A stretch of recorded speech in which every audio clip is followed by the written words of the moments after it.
Hey guys, welcome to my YouTube channel. Guys, आज के इस वीडियो में हम बात करेंगे क्लास 10th जीव विज्ञान का महत्वपूर्ण दीर्घ उत्तरी प्रश्न। ठीक है, ये दीर्घ उत्तरी प्रश्न इतने ज़्यादा इंपॉर्टेंट है कि बोर्ड में हर बार पूछे जाते हैं और आपके बोर्ड परीक्षा 2023 27 फरवरी को ये बोर्ड के पेपर में छप चुका है। ठीक है, पूरे दावे के साथ कह सकता हूँ 101% ये क्वेश्चन जरूर आपके बोर्ड एग्जाम में आएंगे।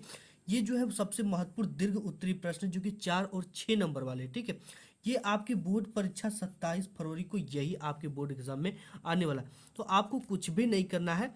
ठीक है, इन सभी को तैयार करने के लिए आपको सबसे पहले क्या करना है, वीडियो को लाइक करके चैनल को सब्सक्राइब कर लेना। ठीक है, क्योंकि आप पूरा का पूरा नंबर लेकर आ जा पाओगे विज्ञान में जब आप हमारे साथ पूरी की पूरी तैयारी करोगे। ठीक है, इसके बाद है पहला जो इसमें क्वेश्चन कि प्रकाश संश्लेषण की परिभाषा लिखिए तथा इसकी रासायनिक अभिक्रिया का समीकरण दीजिए। ठीक है, काफ़ी इंपॉर्टेंट क्वेश्चन है और ये बोर्ड एग्जाम में हर बार आया हुआ क्वेश्चन है और बिल्कुल इजी है। ठीक है, आप इसके परिभाषा पे मत जाइए, इसकी जो ट्रिक समझने की उस पे जाएंगे। ठीक है, आप इसकी केवल इस रासायनिक अभिक्रिया को समझ जाएंगे एक लाइन का, तो आपको ये पूरा प्रकाश संश्लेषण आप आंख बंद करके लिख लोगे। ठीक है, जैसे यहाँ पे देख सकते हो, आप बोल रहे कि प्रकाश संश्लेषण वह जैव रासायनिक प्रक्रिया है जिसके द्वारा सरल अकार्बनिक यौगिक जैसे कार्बन डाइऑक्साइड यानी CO2 तथा जल H2O को प्रकाशीय ऊर्जा यानी प्रकाशीय ऊर्जा मतलब सूर्य का प्रकाश तथा पड़हरिम की उपस्थिति में कार्बोहाइड्रेट्स यानी ग्लूकोज के रूप में बदल देता है।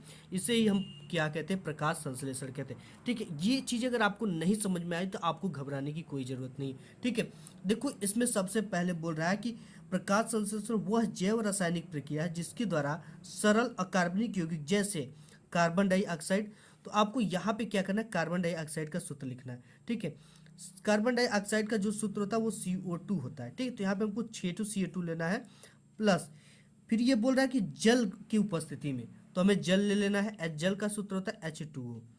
ठीक है, हम 12 H2O यहाँ पे ले लेंगे क्योंकि यहाँ पे मुझे ग्लूकोज मिल रहा है। ठीक है, अब क्या करना है, इसके बाद देखो सभी चीज़ें इसी में समाप्त हो गई एक लाइन में।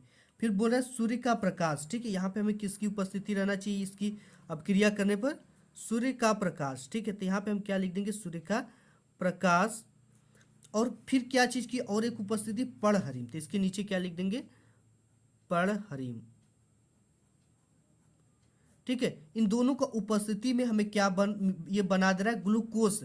ठीक है, तो देखो यहाँ पे ग्लूकोज का जो सूत्र होगा वो आपका होता है यहाँ पे C6। ठीक है, C इस तरह से लिखना है, C6H12O6 प्लस, अब यहाँ पे देखो 6H2O निकल जाएगा, हम अभी इस चीज़ को आपको समझा देंगे, प्लस इसमें से ऑक्सीजन निकल जाएगा O2 जिसकी डायरेक्शन ऊपर रहेगी। ठीक है, अब आपको समीकरण को क्या करना है, संतुलित करना है। देखो समीकरण संतुलित कैसे किया जाता है, सबसे पहले तो आपको यहाँ पे कार्बन की संख्या गिन लेना कि कितने हैं। ठीक है, यहाँ पे 6 है कार्बन, और कार्बन की संख्या कहीं दिख रही है आपको, नहीं है। और यहाँ पे भी जो कार्बन की संख्या, ये 6 इसमें आगे लगा हुआ है ना, तो ये कार्बन की संख्या 6 हो गई।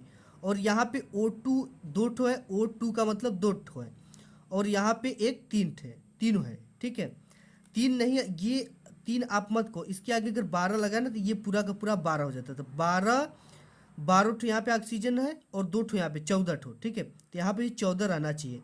ये O6 यानी 6 ठो है और 6 यहाँ पर है, 6 इसके आगे लगा हुआ है, तो 6 दूना के 12 और 2 यहाँ पे क्या है, 14। ठीक है, तो ये जो रिएक्शन करेगा ना वो करेगा आपका C6, ये C6 और H12O6। ठीक है, इसी में से कर लेगा आपका। तो यहाँ पे ये क्या बनाता है, ग्लूकोज, और यहाँ पे जल निकलता है और ये ऑक्सीजन निकलता है। अब ये H2O आप मेंटेन कर लो, ये इसमें 2 है ना, यहाँ 2 लगा है तो 12 दूना के 24 इसमें मल्टीप्लाई होगा, तो यहाँ पे 24 हाइड्रोजन की संख्या, तो यहाँ पे आप मेंटेन करो 12 और 6 दूना के 12 दूना के 24। ठीक है, तो सेम चीज़ें एकदम प्रकाश संश्लेषण की परिभाषा निकल गई कि देखो सब एक लाइन आपको याद करना है कि प्रकाश संश्लेषण वह जैव रासायनिक प्रक्रिया है जिसके द्वारा सरल अकार्बनिक यौगिक जैसे कार्बन डाइऑक्साइड, ठीक है, तथा जल, कार्बन डाइऑक्साइड तथा जल में, तथा जल को प्रकाशीय ऊर्जा को, ये सूर्य का प्रकाश को या प्रकाशीय ऊर्जा तथा पड़हरिम की उपस्थिति में ग्लूकोज यानी कार्बोहाइड्रेट्स यानी ग्लूकोज, ये ग्लूकोज हमें दे दिया, ग्लूकोज देता है, बदल देता है, इसे ही प्रकाश संश्लेषण कहते हैं। नेक्स्ट क्वेश्चन देखो, क्वेश्चन और काफी इंपॉर्टेंट है जो कि आपके बोर्ड एग्जाम में आने वाला है। ठीक है, जनसंख्या वृद्धि से होने वाली 4 हानियों को लिखिए। काफी इंपॉर्टेंट क्वेश्चन है, ये आपकी बोर्ड एग्जाम में जरूर से जरूर आएगा। ठीक है, तो यहाँ पे सबसे पहले देखो, जनसंख्या से हानि के बारे में जानने से पहले हम जान लेते हैं कि जनसंख्या वृद्धि क्या है, ये किसे कहते हैं। ठीक है, ये क्वेश्चन आपकी बोर्ड एग्जाम में 3 तरह से भी दे देता है। जनसंख्या वृद्धि पर संक्षेप विवरण दे दीजिए, जनसंख्या किस वृद्धि क्या है तथा इससे होने वाली हानियों के बारे में बताइए। ठीक है, या तो जनसंख्या वृद्धि से होने वाली 4 हानियां या समस्याएं लिखिए। ठीक है, तो देखो हम सबसे पहले यहाँ पे आपको हेडिंग डाला है जनसंख्या वृद्धि। ठीक है, जैसे आप यहाँ पे डाल दोगे जनसंख्या वृद्धि, तो आपको यहाँ पे क्या लिखना है, किसी विशेष स्थान, क्षेत्र या नगर में रहने वाले कुल लोगों की संख्या जनसंख्या कहलाती है। ठीक है, जैसे आपका ही कोई गांव है चाहे शहर है, तो उसमें जितने लोग रह रहे हैं ना, तो वो कहा जाएगा कि यहाँ इतनी जनसंख्या में लोग रहते हैं, तो उसी को हम क्या कहते हैं, कुल लोगों की संख्या को हम जनसंख्या कहते हैं, जितने लोग रहते हैं। जैसे भारत ही देश है, इसमें जितने लोग रहते हैं उन लोगों की संख्या को हम क्या कहते हैं, जनसंख्या कहते हैं। ठीक है, जनसंख्या में बढ़ोतरी को ही जनसंख्या वृद्धि कहा जाता है। जैसे आपके गांव में 5 लोग हैं, ठीक है, और वहां पे एकाएक जनसंख्या बढ़ी, 15 लोग हो गए, तो उसे हम क्या कहेंगे कि जनसंख्या में वृद्धि हुई है। इसके बाद जनसंख्या वृद्धि के कारण समस्या हानियां निम्न है। ठीक है, देखो क्या क्या समस्या और हानियां हैं। शिक्षा व्यवस्था की समस्या, सबसे पहला चीज है तो शिक्षा व्यवस्था की समस्या हो जाती है।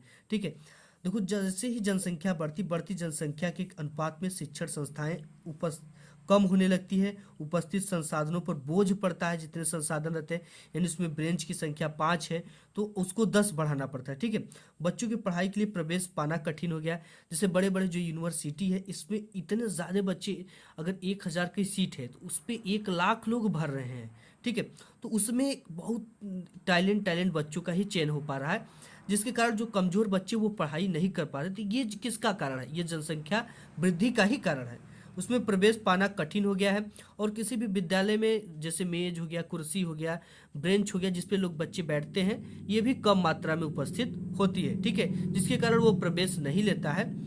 और इसके बाद है रोजगार की समस्या। तो देखो जनसंख्या जब वृद्धि होगी तो रोजगार की समस्या था, आप देख ही रहे हो, आपके बीच ये चीजें चल रही है कि रोजगार की समस्या क्या है और किस स्तर पे है। ठीक है, ये हर घर की समस्या है। जनसंख्या वृद्धि से बेरोजगारी की समस्या बढ़ती जा रही है, लोग बढ़ रहे हैं, उनके हिसाब से उनको काम नहीं मिल पा रहा है। जनसंख्या के कारण लोग काम अत्यधिक मशीन कर रही है, जिसके कारण भी जनसंख्या ये समस्या उत्पन्न हो रही है। ठीक है, तो जहाँ 1 लोग को फॉर्म भरना चाहिए जिस वर्क कार्य को करने के लिए, वहाँ 20 लोग भर रहे हैं, तो कहाँ से समस्या और कहाँ से लोगों को रोजगार प्राप्त होगा। ठीक है, इसके बाद जो नेक्स्ट हेडिंग है, इस आपका काफ़ी इंपॉर्टेंट ये चीज़ है, खाद्य आपूर्ति की समस्या। ठीक है, देखो जनसंख्या बढ़ रही है तो इससे खाद्य आपूर्ति की भी समस्या उत्पन्न हो रही है। जनसंख्या वृद्धि के अनुपात में खाद्यान्नों का उत्पादन कम हो रहा है, जिसके कारण लोगों को खाद्य सामग्री कम मात्रा में उपलब्ध हो पा रही है। बच्चे सबसे बड़ा इसकी कुपोषण के शिकार हो जाते हैं। जो गरीब माँ बाप के बच्चे हैं, उनको देखो सही स्वास्थ्य नहीं मिल पाता है, जब वो छोटे रहते हैं तो उनको पर्याप्त मात्रा में पोषण नहीं मिल पाता, जिससे वो कुपोषण का शिकार हो जाते हैं। ठीक है, तो ये खाद्य आपूर्ति की समस्या भी जनसंख्या वृद्धि के कारण उत्पन्न हो रही है। नेक्स्ट हेडिंग देख लेते हैं कि देखो जनसंख्या वृद्धि हो रही है तो स्वास्थ्य चिकित्सा सेवा भी समस्याएं उत्पन्न हो रही है। परिवार में बच्चे अधिक होने से माँ का स्वास्थ्य खराब हो जाता है। ठीक है, जैसे जिस भी माँ को अत्यधिक बच्चे हो जाते हैं तो उनको पालन पोषण करना, उनके शरीर में कमजोरी, ये चीज़ें उनके स्वास्थ्य पे काफ़ी गलत प्रभाव डालती है, और जिससे बच्चों की उचित परवरिश नहीं होने से वे बीमार तथा दुर्बल हो जाते हैं और वो कुपोषण का भी शिकार हो जाते हैं। नेक्स्ट हेडिंग ये है आपका क्वेश्चन है। ठीक है, ये क्वेश्चन वेरी वेरी इंपॉर्टेंट है, और आपके बोर्ड एग्जाम में 101% ये क्वेश्चन छप चुका है, क्योंकि ये क्वेश्चन हर बार पूछा जाता और ये 6 मार्क्स का आपके बोर्ड एग्जाम में आएगा। ठीक है, इससे रिलेटेड कई क्वेश्चन पूछे जाते हैं, जैसे परिवार नियोजन को परिभाषित कीजिए। परिवार नियोजन को रोकने के लिए किसी एक विधि का उपयोग की, एक विधि को लिखिए, 2 विधि को लिखिए, समुचित उपायों का उल्लेख कीजिए। ठीक है, परिवार नियोजन किसे कहते हैं, परिवार नियोजन करना क्यों आवश्यक है, इस तरह से मतलब एक क्वेश्चन आपसे देता है इसमें से। ठीक है, तो यहाँ पे 6 मार्क्स का मैं आपको बता रहा हूँ, 6 मार्क्स का आपके बोर्ड एग्जाम में आएगा। तो सबसे पहले आप जान लो कि परिवार नियोजन क्या है। ठीक है, सबसे पहले तो यही हेडिंग डालनी है। अब देखो ये है कि परिवार परिवार कल्याण हेतु बच्चों की संख्या सीमित कर परिवार को नियोजित करने की प्रक्रिया ही परिवार नियोजन कहलाती है। ठीक है, यानी कि क्या है कि परिवार कल्याण हेतु, अपने परिवार के कल्याण हेतु अगर आप बच्चे को कम रखोगे ना, तो आपके घर में जो बच्चे, उसकी परवरिश अच्छी होंगी, उसके शिक्षा पे अच्छा ध्यान दिया जाएगा, वो अच्छा पढ़ लिख लेगा। ठीक है, उसको पढ़ने उड़ने में भी कोई दिक्कत नहीं होगी, कोई तकलीफ नहीं उत्पन्न होगी। तो यही बात है कि परिवार के कल्याण हेतु बच्चों की संख्या क्या है, सीमित कर परिवार को नियोजित करने की प्रक्रिया ही परिवार नियोजन कहलाती है। ठीक है, यही चीज है, परिवार को नियोजित करने की प्रक्रिया ही परिवार नियोजन कहलाती है। अब देखो क्या है परिवार नियोजन की विधियां। ठीक है, विधियां निम्न है। अस्थायी विधि, ठीक है, दो विधि है, स्थायी और अस्थायी विधि। तो देखो अस्थायी विधि क्या है कि आपको भी इस चीज का ध्यान देना है कि सुरक्षित काल में संपर्क न करना। ठीक है, देखो मासिक धर्म से एक सप्ताह पूर्व एक सप्ताह बाद का समय जो होता है वो सुरक्षित काल माना जाता है, और इस काल में या इस समय में आपको लैंगिक संपर्क स्थापित करने पर गर्भधारण की संभावना कम रहती है। ठीक है, परंतु यह विधि भी अत्यधिक विश्वसनीय नहीं है कि कम ही रहेगी। ठीक है, हो भी सकता है, तो इसलिए ये अस्थायी विधि है। ठीक है, इसे स्थायी विधि नहीं कहा जा सकता है। नेक्स्ट देख लेते हैं इसमें। नेक्स्ट अस्थायी विधि में ही है धैर्य। ठीक है, असुरक्षित काल में आत्म संयम आपको रखना चाहिए तथा लैंगिक संपर्क स्थापित नहीं करना चाहिए, एक धैर्य रखना चाहिए। ठीक है, क्योंकि ये जो हमने बताया शुरुआत में 7 दिन पहले और 7 दिन बाद का जो समय होता है उसे सुरक्षित काल माना जाता है। तो उस सुरक्षित काल में आपको क्या कहा जाता है कि धैर्य को धारण करना है। इसके बाद है लूप। लूप क्या है, ये स्त्रियों को लूप लगवाकर गर्भधारण से अपना बचाव कर सकती है, स्त्रियों के लिए है। और यहाँ पे है निरोध। ठीक है, इसका उपयोग, निरोध का प्रयोग पुरुषों के द्वारा करने पर गर्भधारण की कोई संभावना नहीं होती है। ठीक है, इसके बाद स्थायी विधि है कि स्त्री का नसबंदी यानी ऑपरेशन करना। स्त्री में अंडनलिका के ऑपरेशन के बाद गर्भधारण नहीं हो सकता कभी, एक अस्थायी विधि है। ठीक है, ये हो ही नहीं सकता। अब पुरुष का भी नसबंदी होता है, पुरुष में शुक्र नलिका के ऑपरेशन से गर्भधारण की जो समस्या है उसको दूर किया जाता है। तो इस आज के इस वीडियो में बस इतना ही, मिलूंगा एक नेक्स्ट वीडियो में, तब तक के लिए धन्यवाद।